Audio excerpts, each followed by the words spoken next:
Hey guys, today we're diving into another truly horrifying case.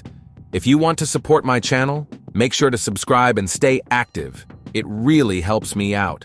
I'd be super grateful for that. Let's get started. In October 2021, 22-year-old Emily and her husband Joseph set out on a brief trip to Vermont. It was supposed to be a short getaway, an opportunity to spend time together and work on their relationship. But shortly after they arrived, Joseph returned alone. He told everyone that Emily had just walked off, saying she no longer wanted to be with him. His story didn't quite add up, and Emily's sudden silence quickly turned her family's concern into something far more serious. This is where a deeply unsettling story begins, one that would only come into focus as painful truths started to surface. Emily Jean Schwartz was born on July 25, 1999, in Plymouth, New Hampshire. She grew up in a close-knit and loving family environment, which gave her a strong sense of purpose and emotional awareness. Her loved ones remembered her as someone who could always find the right words to comfort others, kind, attentive, and deeply loyal to those she cared about. Music was Emily's emotional outlet, her way of expressing what she felt inside.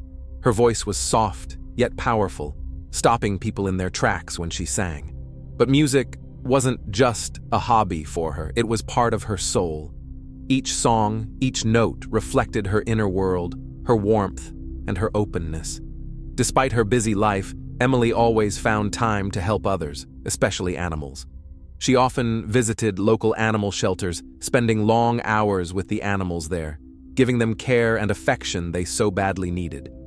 Emily's dreams were simple and pure. She longed for a cozy home filled with music and love, and a family where the trust and kindness came first. She didn't chase luxury. She just wanted to share her life with someone who believed in the same kind of peace and comfort that she did. She met Joseph at a time when she finally felt her life was settling into something calm and predictable. They were introduced through mutual friends, and from the beginning, their conversations were easy, open, and honest. Joseph came across as steady and thoughtful. He listened more than he talked, and when he did speak, it was with a calm tone and a quiet smile that made Emily feel safe being herself. Joseph was born in 1980 and also grew up in New Hampshire. He didn't share much about his early years, but he often said that he had always known how to get along with people. He avoided drama and rarely raised his voice, preferring to listen rather than dominate a conversation. Over the years, he held various jobs, never staying too long in one place, but eventually found a career that gave him some stability and independence. He had been married before, though he never went into detail about that chapter of his life. Emily didn't press him for information about his past. She believed in looking forward, not backward. To her, Joseph seemed like someone ready to settle down, someone who respected her interests and shared her vision for the future. He supported her passions, asked about her work, and spoke about wanting a home and family. In the early weeks of their relationship, Joseph went out of his way to show he cared, planning small trips, surprising her with thoughtful gestures, and constantly reminding her that he admired her dreams. Emily believed him. To her, it felt real. Emily's friends began to notice she smiled more when she talked about Joseph. She spoke of him with warmth and optimism, saying that being around him made her feel calm and safe. Her parents, however, had misgivings from the very beginning. There was something about Joseph that unsettled them, a sense that he was holding something back. Still, there was no direct reason for concern, and Emily chose not to dwell on their worries. Their relationship moved quickly, but without chaos. They talked often about the future, sharing dreams of a cozy home filled with mutual respect and understanding. In those early months, Emily believed her hopes were finally becoming reality. She felt like she had found someone who truly understood her in a way no one else had. But beneath that layer of trust, there were already faint warning signs, ones Emily wasn't ready to see. Her desire for harmony kept her from recognizing that Joseph's calm exterior might have masked something far more troubling. Even during their first meetings with Joseph, Emily's parents sensed something was off. His reserved demeanor came across to them as not just shyness, but unease. He spoke in a calm and measured tone, but behind his words, they picked up on a kind of tension he couldn't quite hide. Her parents felt that there was more to him than he was letting on, things Emily couldn't yet see. A few months into the relationship, Emily began to open up to close friends and family about moments when Joseph became short-tempered. Sometimes he would cut her off sharply if he felt she was wrong about something. Her parents listened carefully, sensing a deeper anxiety in her voice. Emily, however, would quickly try to end those conversations, as if afraid that talking about it might lead to bigger, more difficult questions. Over time, those incidents became more defined. Emily shared that during arguments, Joseph would raise his voice, sometimes criticizing her over small, trivial things. She brushed it off as stress and nerves, saying they were just fleeting outbursts. But her parents weren't convinced. They recognized that when someone begins to display repeated signs of aggressive behavior, it could be a serious red flag. One day, Emily admitted that during an emotional outburst, Joseph had grabbed her arm and squeezed hard. She was quick to say it was a one-time thing and that he had immediately expressed regret, but her voice trembled with uncertainty, as though she were trying to excuse something that should never have happened. Her parents didn't press her, but deep down, they grew more convinced that behind her smile was exhaustion and fear. Every time Emily's parents gently tried to learn more, she reassured them that everything was fine and that she could handle things on her own. They realized that pressing her too hard might only push her further away. Emily was an adult, and they couldn't interfere in her personal life without risking the fragile bond they still had with her. All they could do was wait, and hope that one day she'd open up and tell them the full story. Her eyes, though, told a different truth. There was uncertainty there. She tried to appear calm, but her parents could see it was only a front. Behind closed doors, their home wasn't a place of love. It was a space defined by fear and control. Joseph had slowly taken control over Emily's life, first emotionally, then in more direct, physical ways. He isolated her, restricted her, and reacted with outbursts. He manipulated her into believing that everything that went wrong was her fault. And as often happens in toxic relationships, Emily tried to rationalize his actions. She wanted to believe he would change, that this was all temporary. Maybe she was scared to leave. Maybe she felt guilt. Or maybe, just maybe, she was preparing to walk away, but didn't get the chance. From the outside, things looked perfectly normal. They posted photos, went on trips, smiled in public, but beneath the surface, their relationship was silent, laden with fear and distrust. Joseph didn't want a partner. He wanted control. And when he realized that control was slipping, when he sensed that Emily might soon free herself from his grasp, he made a decision, a final one. When Joseph suggested a getaway to Vermont, Emily saw it as a chance to step back and maybe even gain some clarity on where things stood between them.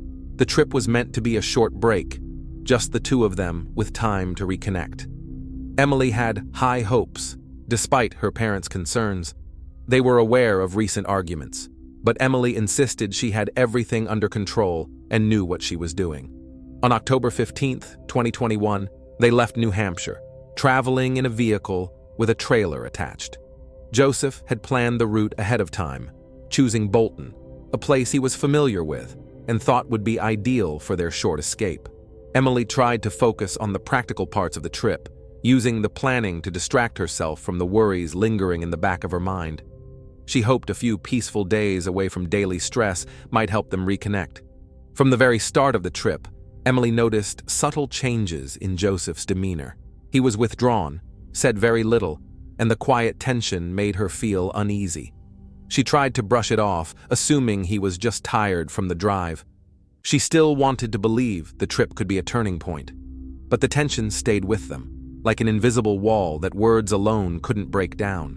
Part of their plan included meeting up with Joseph's sister, Nicole, and her boyfriend. They were supposed to share a warm dinner at a rental apartment Joseph had booked online. Emily approached the evening with cautious optimism. She knew how important Nicole was to Joseph and wanted to make a good impression. When they arrived, Emily greeted everyone with a smile, trying to appear friendly and open. She was polite, engaging in conversation with ease, and on the surface, the evening went smoothly. Everything looked ordinary, but something still gnawed at her. It was as if every word from Joseph carried a hidden weariness or a quiet edge of irritation. After a brief conversation, Joseph suddenly told Nicole they wouldn't be staying for dinner. The decision came out of nowhere, and Emily felt an unsettling wave of detachment. She couldn't quite grasp what had just happened in those few moments, but she understood clearly. Their plans had shifted abruptly. Nicole and her boyfriend were left confused by the change, while Emily felt her own uncertainty creeping back in. The evening that was supposed to bring everyone together never really happened. Joseph suggested they spend the night in the camper instead, saying he wanted some quiet time alone with her. Emily went along with it, not wanting to start a disagreement. Her need to keep the peace and hold on to trust outweighed the questions building in her mind. That night passed in eerie silence. Emily didn't know what the morning would bring, but she tried to believe that things would look better with daylight. She had no idea that this trip would become something far from restful, a final step into a situation from which there would be no way out. These few days were meant to be a turning point for their relationship, but they ended very differently. After that night, no one heard from Emily again. Her final phone call with her parents was brief and vague.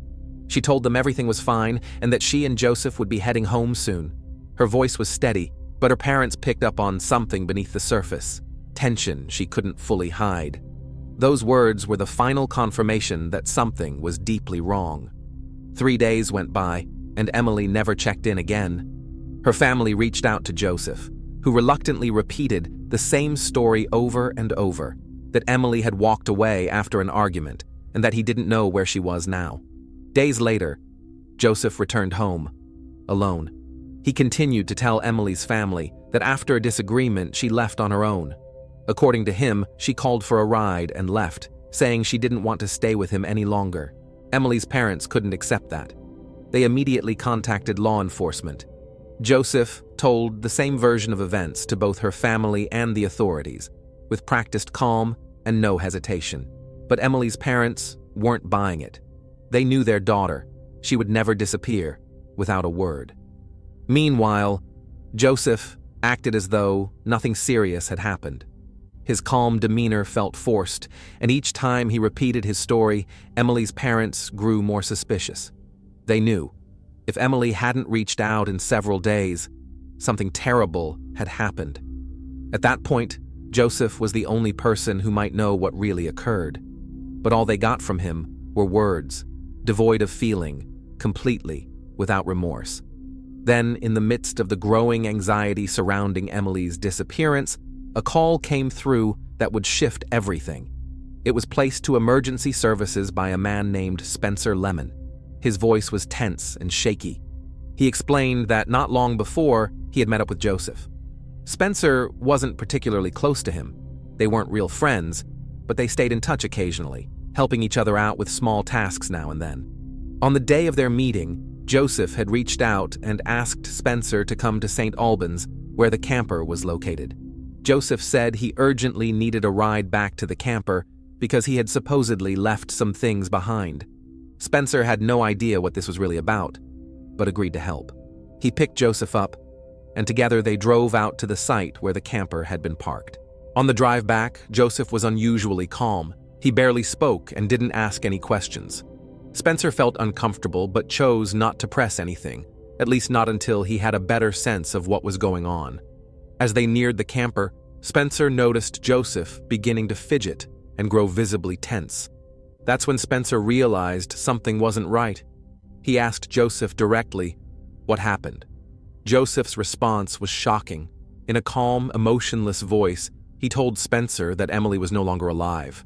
Spencer tried to process what that meant. He asked directly, "Did you do something to her?" And Joseph, without hesitation, answered, "Yes." The confession was chilling, delivered as if he were talking about something mundane. In that moment, Spencer realized he was sitting next to someone who had just admitted to committing a serious crime. Spencer's heart was racing, but he did his best to stay composed. He knew any sudden reaction could trigger something unpredictable in Joseph. Spencer didn't ask any more questions. Instead, he pretended to go along with it. As soon as he saw an opportunity, he slipped out, got in his vehicle, and drove off. A short while later, he called emergency services and reported everything he had just learned. When Spencer spoke to the dispatcher, his voice was rushed and shaky. He tried to recall every word, every detail. He explained that Joseph had admitted to causing Emily's death and said her body was in the camper. This became the first piece of concrete evidence that finally broke through Joseph's version of events. For investigators, that call marked a turning point in the case. Law enforcement responded immediately. Now they had legitimate grounds to search the camper and take Joseph in for questioning. What they discovered inside the camper stunned everyone involved. Joseph voluntarily agreed to go to the station for an interview. There, he began sharing his account, one that appeared to be carefully crafted to make himself look less responsible. He spoke about how his relationship with Emily was far from perfect, filled with frequent arguments. He claimed that the disagreement that night had started over something small and that Emily had supposedly provoked the tension. According to him, she wanted to leave, and he just couldn't stop her. At first, he described it all as a tragic misunderstanding, but as the questions continued, his story began to crack. His words lost their confidence. When officers brought up Spencer's call, Joseph was forced to admit he had told his friend what happened. That admission was the first serious break in his narrative. Investigators noticed that despite his attempts to remain calm, his responses sounded rehearsed, like someone repeating lines they'd practiced over and over. He insisted that it was all accidental, that he hadn't planned to hurt Emily. But detectives weren't buying it. They knew he was holding something back. Eventually, he said that he and Emily had a heated argument. He claimed he tried to walk away from the conversation, but something inside him snapped. He described sitting in silence for a few minutes, as if weighing his options. His words became detached, almost like he was recounting someone else's story. He said he went to a cabinet where he kept a firearm equipped with a suppressor. He described taking it out and how everything seemed to go quiet. At that time, Emily was lying in bed. According to Joseph, she didn't even realize what was happening. He said he walked up, pressed a pillow over her head, and fired twice. He claimed he wanted it to be quick, so no one would hear. His tone was disturbingly calm, and officers felt certain this wasn't a moment of impulse. He had thought through every step. Afterward, Joseph claimed he sat motionless for several minutes, staring blankly. Then, he said, he decided to hide what had happened. He described carefully moving Emily's body to the small shower stall inside the camper. According to him, he turned on cold water to wash away the blood and clean up what he had done. He relayed all this with no emotion, as if he were talking about something ordinary, something routine. Joseph said that afterward, he began cleaning everything meticulously, trying to erase any trace of what had happened. He wiped the floors, scrubbed stains, checked every corner of the camper. According to him, he did all of it calmly and methodically. He believed that if he cleaned well enough, he could hide the truth, at least for a while. His words didn't come across as a confession filled with remorse. Instead, they sounded like a matter-of-fact breakdown of what he thought needed to be done. To law enforcement, it became clear they were dealing with someone who had acted with intent, someone who showed no signs of guilt. His account became a crucial piece of evidence. There was no longer any doubt. Emily had fallen victim to cold, calculated cruelty. After finishing his preparations, Joseph didn't flee. He didn't try to leave the area or run from what he had done. In fact, the days that followed were, in some ways, even more unsettling to investigators. Rather than distance himself from the scene, he stayed nearby, returning to the same camper where Emily's body remained behind the closed door of the shower stall. During the day, Joseph acted as if everything was normal. He chatted with people, went out for breakfast, even met up with acquaintances. He joked, talked about everyday things, and gave no outward signs of distress. Nobody who saw him during those days suspected the burden he was carrying. He showed no panic, no confusion. In fact, he came off as composed and confident, adding to the illusion that nothing was wrong. In that same camper, near where Emily's body lay, Joseph ate meals, drank tea, and even slept. Investigators confirmed he spent every night there from the time of the incident until his arrest. He didn't try to dispose of the body or find another place to stay. It became part of his routine. These behaviors showed how deeply committed Joseph was to maintaining an appearance of normalcy. He needed everything around him to seem ordinary, so no one would suspect what had happened. He knew any unusual action could raise red flags, so he moved with calculated care. In later conversations with investigators, Joseph admitted he was deliberately trying to act like nothing had occurred. He said he didn't want anyone to notice a change in his behavior. He even claimed he had a plan. If someone had asked where Emily was, he would have made up something believable. To him, this was part of a strategy to keep his secret. During these days, Emily's loved ones were calling Joseph, asking if he had seen her. Each time, he answered with the same calm tone, repeating his story that she had walked away after an argument. His voice was steady, and that unnerved those who were desperate for answers. No one imagined that during those conversations he was returning to a camper hiding such a grim reality. His composure was chilling because it felt absolute. Officers who later learned the full timeline said that Joseph's cold demeanor in those days made the situation all the more disturbing. He didn't just commit a terrible act, he managed to live with its aftermath as if nothing had changed. At first glance, what happened to Emily might have seemed like a moment of anger, a tragic result of a heated argument. But as investigators dug deeper, the truth became harder to deny. This wasn't an accident. It was a crime rooted in psychological control and behavioral patterns that had been building long before the tragedy ever occurred. Joseph Ferlazzo lived in a reality where controlling another person was how he gave himself a sense of purpose. His relationship with Emily wasn't about love, it was about domination. It began with affection and gradually shifted into fear. He decided where she lived, who she could talk to, and how she should act. His aggressive behavior wasn't just a series of outbursts, it was a methodical pattern. Any sign of independence from Emily was seen as a threat. Over time, the tension between them escalated. Emily started distancing herself, sharing uneasy stories with her parents, and Joseph noticed. For a man who built his identity around control, the idea of losing it became unbearable. It wasn't about heartbreak, it was about defeat. He couldn't allow her to leave, not because he loved her, but because he saw her decision to walk away as a personal loss. His motive wasn't self-preservation. It was about erasing the one thing he couldn't control. When he took Emily's life, it wasn't in a fit of rage. It was a calculated, deliberate act. If she won't be mine, she won't be anyone's. He acted while she slept, quietly, methodically, and afterward he tried to cover it up. Not out of panic, but because he wanted to control not just her life, but her death and everything that followed. His motive wasn't revenge, panic, or self-defense. It was a desire to maintain power, no matter the cost. The court proceedings began with the prosecution laying out the evidence. Every word Joseph had said, every inconsistency in his version of events, became a piece of the case. Prosecutors firmly argued that the crime had been premeditated and that Joseph's actions afterward were part of a plan to conceal what he had done.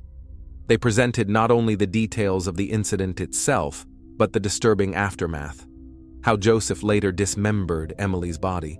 The court heard how Joseph had admitted to using a saw to dismember her remains and place them into plastic bags in an attempt to hide what he'd done. Forensic experts also testified. They confirmed that Emily had suffered 2 gunshot wounds to the head, followed by knife injuries that had been inflicted after her death. These details showed that Joseph had acted with chilling precision, not in a moment of emotional instability. The expert findings became a cornerstone of the prosecution's argument. Joseph, for his part, tried to paint a different picture. He spoke of mutual tension, claimed that Emily had often provoked arguments, and insisted that the crime wasn't planned. He described the dismemberment as something he did out of desperation, to deal with the aftermath. But his statements fell flat. The evidence told a much darker and more deliberate story. Emily's friends and parents also took the stand. They spoke about who she really was, kind-hearted, gentle, always ready to help others. For them, this wasn't just about justice. It was about restoring her memory, about honoring her life. Their words stood in stark contrast to Joseph's attempts to frame what happened as a tragic accident. The verdict came a few days after the closing statements. The court found Joseph guilty of first-degree murder. He was sentenced to 42 years in prison. That number became more than just time. It was a symbol that accountability had been delivered. For Emily's parents, it was the only possible outcome. It wouldn't bring their daughter back, but it meant the person responsible wouldn't walk free. Emily's story ended far too early, but her memory lives on. Her family will carry her voice in their hearts. Now they knew the truth. They knew what really happened, and that gave them the strength to keep going. They hoped that by sharing Emily's story, they might help someone else make a different choice, a choice that rejects cruelty and embraces honesty. Thanks for watching, everyone. Your support means a lot to me, and you can help my channel grow by hitting that like button, dropping a comment, and sharing this video. Your engagement really makes a difference. See you soon.